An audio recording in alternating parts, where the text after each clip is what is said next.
விருச்சிக ராசிக்கு இது ஒரு மகிழ்ச்சியான நாள். நன்மைகள் அதிக அளவிலே நடைபெறுகின்ற நல்ல நாள். விருச்சிக ராசிக்கும் இப்பொழுது திருமண நேரம் வந்துவிட்டது. ராசி அதிபதியும் ஏழுக்குடையவனும் ஒன்றாக இணைந்திருக்கின்றனர். ஏழுக்குடையவன் களத்திர காரகனாகவும் களத்திர ஸ்தானாதிபதியாகவும் விளங்குகின்ற சுக்கிரன். அந்த சுக்கிரன் இப்பொழுது 5ஆம் இடத்திலே உச்சம் பெற்றிருக்கிறது. ராசி அதிபதியோடு இணைந்திருக்கிறது.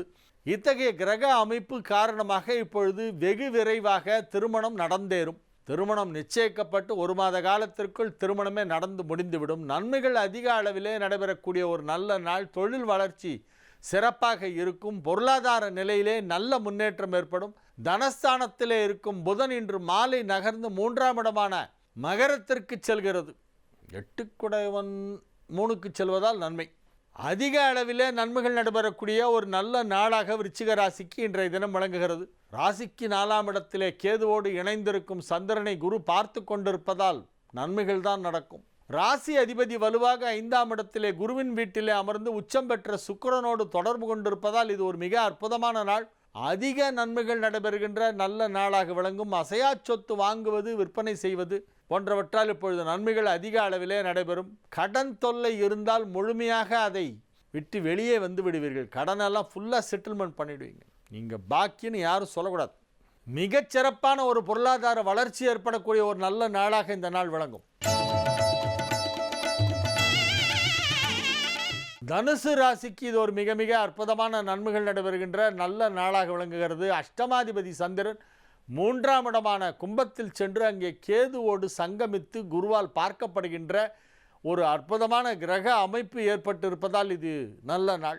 ராசியிலே இதுகாரும் இருந்து வந்த புதன் இன்று மாலை 2ஆம் இடம் நகர்ந்து சென்று விடுவதால் தொழில் ஸ்தானாதிபதி தன் வீட்டிற்கு 5ஆம் வீட்டில் வருகிறது என்பதால் இது ஒரு நல்ல நாள். 10ஆம் இடத்தில் இருந்த குரு 11ஆம் இடத்தில் அதிசாரகதியிலே வந்து அங்கே அற்புதமான நன்மைகளை செய்து கொண்டிருப்பதால் இது ஒரு நல்ல நாள். லாபஸ்தானாதிபதி சுக்கிரனும் ராசி அதிபதி குருவும் பரிவர்த்தனா யோகம் பெற்றிருப்பதால் இது ஒரு நல்ல நாள். பதவியை குறிக்கும் கிரகமான செவ்வாய் இப்பொழுது 4ஆம் இடமான கேந்திரஸ்தானத்திலே அமர்ந்து கொண்டு மிகச் சிறப்பான நன்மைகளை செய்து கொண்டிருப்பதால் இது ஒரு நல்ல நாள். இப்படி எந்த கோணத்தில் பார்த்தாலும் இது ஒரு நல்ல நாள், இது ஒரு நல்ல நாள், இது ஒரு நல்ல நாள். மகர ராசிக்கு இது ஒரு மகிழ்ச்சி மிகுந்த நாளாக விளங்குகிறது. மகிழ்ச்சி கடலிலே திளைக்கப் போகிறீர்கள். நீங்கள் நினைத்ததெல்லாம் வெற்றிகரமாக நடந்து முடிகின்ற ஒரு அற்புதமான ஒரு நல்ல நாளாக இந்த நாள் விளங்கும். வாழ்க்கையில் நடைபெற வேண்டிய முக்கியமான விஷயங்களெல்லாம் இப்போ நடக்கும். லைஃப் செட்டில் ஆகிடும். மாணவ மாணவியர் கல்வியிலே வெகு சிறப்பாக முன்னேற்றம் காண்பார்கள். இதுகாரும் ராசிக்கு 12ஆம் இடத்திலே இருந்த புதன் இப்பொழுது ராசிக்குள் வருகிறது. இன்றைய தினம் உங்கள் ராசிக்குள் புதன் பிரவேசிக்கின்றது. அது ஒரு மிக அற்புதமான ஒரு யோகம். பாக்யாதிபதி 9குடைய புதன் உங்கள் ராசிக்குள் வருவதாலும் உங்கள் ராசிக்கு மிகுந்த யோகத்தை அளிக்கக்கூடிய கிரகமான சுக்கிரன் உச்சம் பெற்றிருப்பதாலும் 3ஆம் இடத்தில் மிகச்சிறப்பான நன்மைகளெல்லாம் நடைபெறுகின்ற ஒரு நல்ல நாளாக இந்த நாள் வழங்கும். இது ஒரு மகிழ்ச்சியான நாள். பல வெற்றிகளை நீங்கள் பெறப்போகும் நாள். எடுத்த காரியம் அனைத்திலும் வெற்றி. குடும்ப வாழ்க்கை, தொழில், உத்தியோகம், வியாபாரம், பொருளாதாரம், ஆரோக்கியம், சமூக அந்தஸ்து, பொது சேவை, பொது காரியங்கள் போன்ற அனைத்திலும் சிறப்பான நன்மைகள் நடைபெற்று மகிழ்ச்சியாக இருப்பீர்கள், உற்சாகமாக இருப்பீர்கள், வெற்றிகரமாக அனைத்து வேலைகளையும் செய்து முடிப்பீர்கள். ஆரோக்கியம் மிகச் சிறப்பாக இருக்கும். கடகராசிக்கு இன்று மாலை 5:34 வரை சந்திராஷ்டமம். அதுக்கப்புறம் 9ஆம் இடத்திற்கு சந்திரன் போயிடும். 8ஆம் இடத்திலே சந்திரன் இருக்கும் பொழுது சந்திராஷ்டமம். 5:34 PM 9ஆம் இடத்திற்கு சந்திரன் சென்று விடுகிறது. 9ஆம் இடமான பாக்யஸ்தானத்திலே ராசிக்கு யோகாதிபதியான செவ்வாய் அமர்ந்து கொண்டிருக்கிறது. முழுமையான நன்மை செய்யக்கூடிய கிரகம் செவ்வாய். கடகத்திற்கும் சிம்மத்திற்கும் செவ்வாய் தான் ஜாஸ்தி நல்லது பண்ணும். அது நல்ல நிலையிலே 9ஆம் இடத்திலே இருக்கிறது. 4-11 வீடுகளுக்கு அதிபதியான சுக்கிரன் 9ஆம் இடத்திலே உச்சம் பெற்று இருக்கிறது. இன்று மாலை சந்திரன் ராசி அதிபதி சந்திரனும் அந்த 9ஆம் இடத்திற்கு போய் உச்சம் பெற்றிருக்கும் சுக்கிரனோடும் ராசிக்கு யோகாதிபதியான செவ்வாயோடும் ஒன்றாக இணைகின்ற ஒரு மிகச்சிறப்பான கிரக நிலவரம். இன்றைக்கி சாயந்தரம் 5:30 மணிக்கு மேலே எது வேணாலும் பண்ணுங்க. அது வரைக்கும் சைலண்ட்டாக இருங்க. இன்று மாலையிலிருந்து உங்களுக்கு ஒரு யோகம். மாலை 5:34க்கு நல்ல நேரம் ஆரம்பமாகிறது. திருமண வயதில் இருக்கும் கடகராசி இளம் ஆண் பெண்களுக்கெல்லாம் இப்பொழுது திருமணம் நிச்சயிக்கப்படும். இன்றைக்கி சாயந்தரம் பேச்சுவார்த்தை நடத்துவாங்க. நாளைக்கு ஒப்பு தாம்பூலம் மாற்றிடுவாங்க. அவ்வளோ ஃபாஸ்ட்டாக நடக்கும் வேலை. நாளைக்கு ஒரு அற்புதமான நாள், சுப முகூர்த்த நாள், வசந்த பஞ்சமி. வசந்த பஞ்சமிங்கிறது நம்ம எப்படி இந்த விஜயதசமி, அக்ஷய திருத்தியை இதெல்லாம் ரொம்ப முக்கியமான விஷயங்கள் பண்ணுறதுக்காக வச்சுருப்போமோ அந்த மாதிரி வசந்த பஞ்சமி. நாளைக்கு வசந்த பஞ்சமி. தை மாதத்தில் வரும் வளர்பிறை பஞ்சமியை வசந்த பஞ்சமி என்று சொல்வார்கள். அன்னைக்கு லக்ஷ்மிக்கும் சரஸ்வதிக்கும் பூஜை பண்ணுவாங்க. வியாபாரம் ஆரம்பிக்கிறது, பணம் முதலீடு செய்வது, குழந்தைகளுக்கு கல்வியில் ஏதாவது புதுசாக ஏதாவது கற்றுக் கொடுக்கணும், வித்யாரம்பம், புதுசாக ஒரு கோச்சிங் கொடுக்கணும், இல்லை புதுசாக அவங்கள படிப்பில் ஏதாவது ஒரு இதில் ஆரம்பிக்கணும், இல்லை ஏதாவது ஒன்று இனிஷியேட் பண்ணணும் அப்படின்னா அன்றைக்கி தான் அதெல்லாம் பண்ணுவாங்க. அதே மாதிரி குருகுல வாசம் செய்வதும் பழைய காலத்திலே வசந்த பஞ்சமியிலே ஆரம்பிப்பார்கள். குருவிடம் போய் சேர்ந்து வித்தை கற்றுக்கொள்வதற்கு வசந்த பஞ்சமி ஏற்ற நாள்.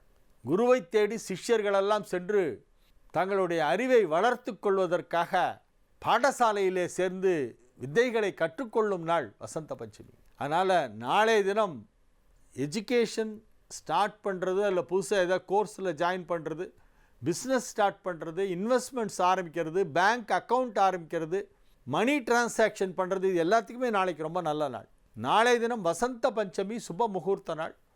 கடகராசிக்காரர்களுக்கு நாளைக்கு கல்யாணம் நிச்சயமாகும். அவ்வளோ கிட்ட 24 ஹவர்ஸ் தான். நாளை காலையில் மேரேஜ் கன்ஃபார்ம் ஆகிடும். அற்புதமான நன்மைகள் நடைபெறுகின்ற நல்ல நாளாக கடகராசிக்கு இன்றைய தினம் மாலை 5:30 நல்ல நேரம் ஆரம்பமாகிறது. நாளை தினம் மிகச்சிறப்பாக இருக்கும்.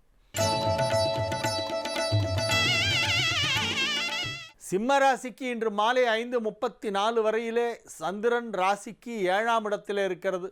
7ஆம் இடத்தில் இருக்கும் சந்திரன் கேதுவோடு இணைந்திருப்பதால் மனதிலே சில தயக்கங்கள், தாமதங்கள் ஏற்படலாம், அச்ச உணர்வு ஏற்படலாம். ஆனால் குரு பார்வை இருப்பதால் உங்களுக்கு எதுவும் தீமை நடக்காது. மாலை 5:34 சந்திராஷ்டமம் ஆரம்பம். ராசிக்கு 8ஆம் இடத்திற்கு சந்திரன் செல்கிறது மாலை 5:34 பிறகு.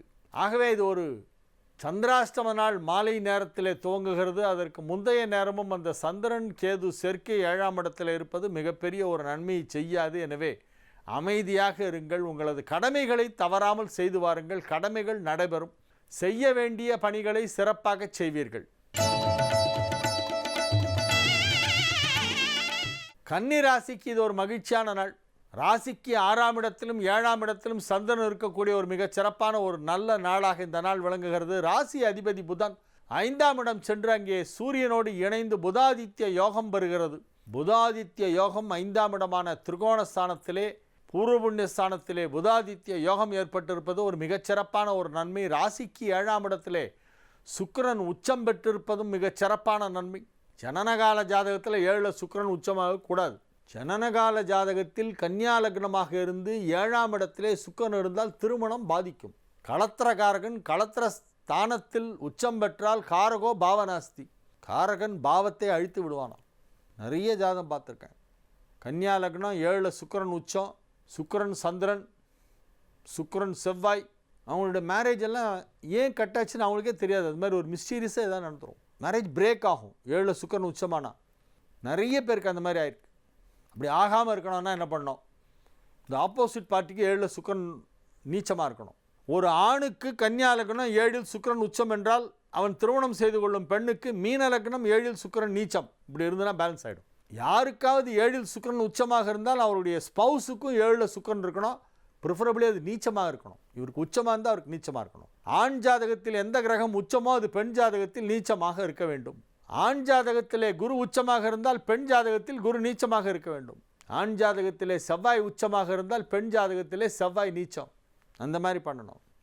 அதனால்தான் குரு உச்சமாக இருப்பவர்களுக்கு குரு நீச்சமாக இருப்பவர்களை திருமணம் செய்ய வேண்டும். குரு நீச்சமாக இருப்பவர்களுக்கு குரு உச்சமாக இருப்பவர்களை திருமணம் செய்ய வேண்டும். அதே போல தான் சுக்கிரனுக்கும்.